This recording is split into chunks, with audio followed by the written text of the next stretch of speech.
Hello दोस्तों, आप खुश नसीब हैं। मैं तो बहुत खुश नसीब हूँ, सौभाग्यशाली हूँ कि हमने भारत जैसे देश में जन्म लिया और यहाँ के निवासी। क्यों? क्योंकि भारत एक ऐसा देश है जहाँ पे ना बहुत सारे मान्यताओं की इज्जत दी जाती है। मतलब मान्यताएं आपकी हो सकती है, आंचलिक प्रदेशी राज्य कोई हो सकती है, लेकिन इज्जत आपको मिलेगी। और ये बहुत बड़ा चीज है, ये बहुत बड़ा चीज है। क्यों? इसे समझ में आता है आप कुछ भी नहीं, आप कुछ भी नहीं, फिर भी आप सब कुछ है। ये सिर्फ संभव है भारत देश में। क्यों बता रहा हूं?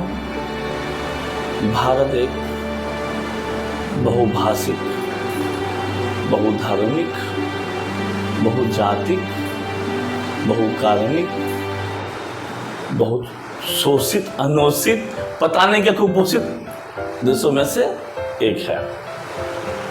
और हम अपने देश सम्मान करते हैं कि इतनी सारी विडंबनाएं, इतनी सारी कहानियां, इतनी सारी परिवर्तन, इतनी सारी ऊंच नीच का भाव, इतने सारे धर्म, इतनी सारी भाषाएं, लेकिन भी आज हम भारत हैं, हम भारतवासी हैं, हम देश के नागरिक हैं और हम गर्व से कहते हैं कि proud to be a Indian. और हर किसी को बोलना चाहिए proud to be a Indian. हम गर्वित हैं, हम भारतीय हैं और विश्व से डरता है। लेकिन इसे याद रखिएगा, एक कलयुग है, कलयुग। कलयुग में कहाँ कहानी बदल जाए, कहाँ चक्रव्यूह बन जाए, ये समझ में नहीं आएगी। जैसे हर एक घर में बहुत सारी समस्याएं रहती है, कभी भाई का समस्या, कभी बेटा का समस्या, कभी बुआ का समस्या, कभी जीजा का समस्या, कभी बहनों का समस्या, कभी सारा का समस्या, कभी मौसी का समस्या, मूसा का समस्या। अब कोई ना मिले तो पति पत्नी का समस्या तो ऑलमोस्ट फेमस। उसके बाद बच्चे बड़े हो गए तो ऑलमोस्ट फेमस। हर देश समस्या है। मेरे देश में समस्याएं उजागर हो रही हैं। भाषाओं की, भाषाओं धर्मों की समस्या देश में आ रही है।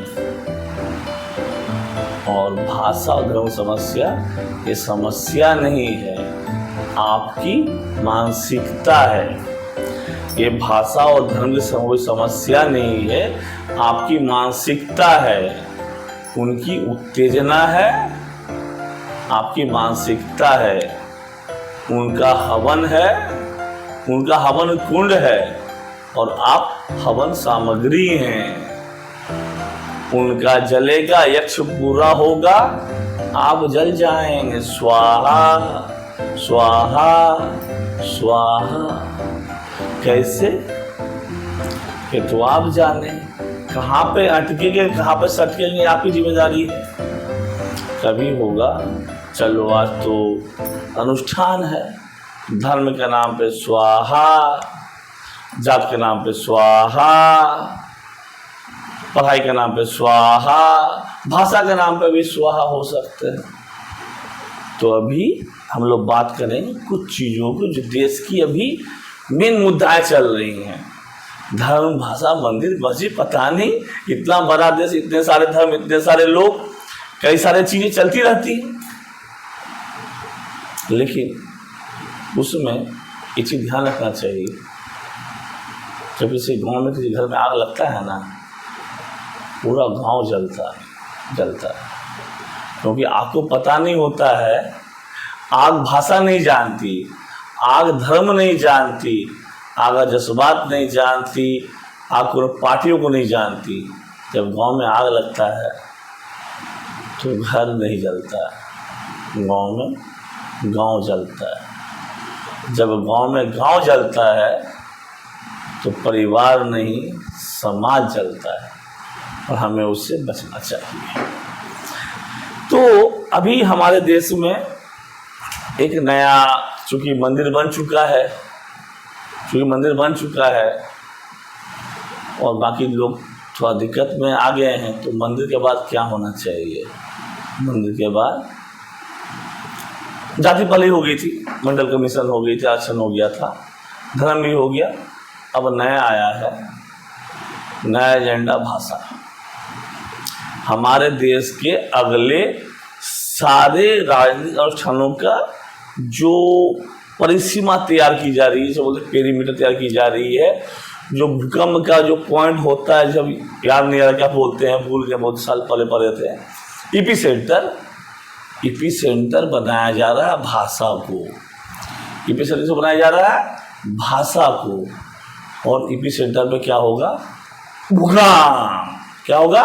भूकंप, और जलेगा देश। क्यों बताए दोस्त? जितना हम जानते हैं, भाषा एक कम्युनिकेशन का माध्यम है जो हमारी भावनाओं को आप तक पहुंचाने की कोशिश करती है। गूंगा बोलना नहीं जानता है, लेकिन व्यक्त कर देता है। व्यक्त करना है उसकी भाषा है। बहरा सुन नहीं सकता है, समझ लेता है, वही उसकी भाषा है। बच्चा छोटा जो पैदा होता है, बोलना नहीं जानता है, माँ समझ लेती है, भूख लगी है, वो उसकी भाषा है। माँ बाप जब बूढ़े हो जाते हैं, बोल नहीं पाते, बिस्तर पे होते हैं, आईसीयू में होते हैं, गिरे पड़े होते हैं, बच्चा समझ जाए दवाई देना या खाना है, वो उसकी भाषा है। इसे समझते हैं भाषा। भारत की ये है भाषा, भारत की ये है भावनाओं की भाषा, जहां हम व्यक्त करते हैं अपने प्रेम को, भावनाओं को। लेकिन अब वो दौर नया आया है जब भाषा को राजनीतिक पासे का हिस्सा बनाया जा रहा है। कुछ राज्यों में हो रहा है। कहाँ हो रहा है? गरीबों को मारने के लिए हो रहा है, धमकाने के लिए हो रहा है, और कुछ काम करने के लिए। हम बताते हैं आपको, कुछ फैक्ट्स हमारे पास है। हाँ, कुछ लोग बोलते हैं हिंदी हमारी राष्ट्रभाषा नहीं है। सच है, क्योंकि हमारे देश में सारे भाषाओं से इतनी मोहब्बत की गई है, सारे भाषा इतनी भावनाएं जुड़ी हुई है कि हमें जरूरत नहीं पड़ी किसी भाषा को राष्ट्रभाषा बनाया। क्यों भाई? क्यों? आप बताइए। जब एक देश में इतना प्यार मोहब्बत हो, आपस में लगाव हो, जहाँ सारे धर्म के लोग रहते हों, वहाँ पे किसी एक भाषा को राष्ट्रभाषा कैसे बना दे? ये सौभाग्य आपका और हमारा है कि हम पे राष्ट्रभाषा थोपा नहीं गया है, थोपा नहीं गया, सिर्फ बनाया गया है। लोग नहीं समझते होंगे, हिंदी इंग्लिश हमारी ऑफिशियल लैंग्वेजेस हैं। क्या है? ऑफिशियल लैंग्वेजेस है। और चाहते तो उस टाइम राष्ट्रीय भाषा बना देते, बना सकते थे, ये नहीं बनाया। तो उन्होंने हमारी आंचलिक भाषाओं का संपूर्ण सम्मान किया, और सम्मान का सबूत क्या सा है? 8th schedule of the constitution. पढ़े लिखे हैं तो पता होगा, 8th शेड्यूल कॉन्स्टिट्यूशन में भाषा के बारे में लिखा हुआ है। और 8th शेड्यूल ऑफ कॉन्स्टिट्यूशन सारे भाषाओं का, जिन भाषाओं को शेड्यूल लाया गया है, कॉन्स्टिट्यूशन लाया गया है, संपूर्ण सम्मान दिया गया है।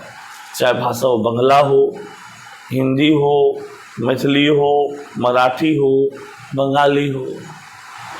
ये नहीं हो रहा, आपको विश्वास नहीं हो रहा है? कोई सा नोट निकालिए, बट पैसा होगा 200-500 का, निकालिए, भाषाएं पीछे लिखे होगा, लिखे। इससे बड़ा देश कहाँ मिलेगा आपको? आप किसी और देश के नोट पे दिखा दीजिए, इतनी सारे भाषाओं में नोट लिखे हुए हैं, मान जाऊं।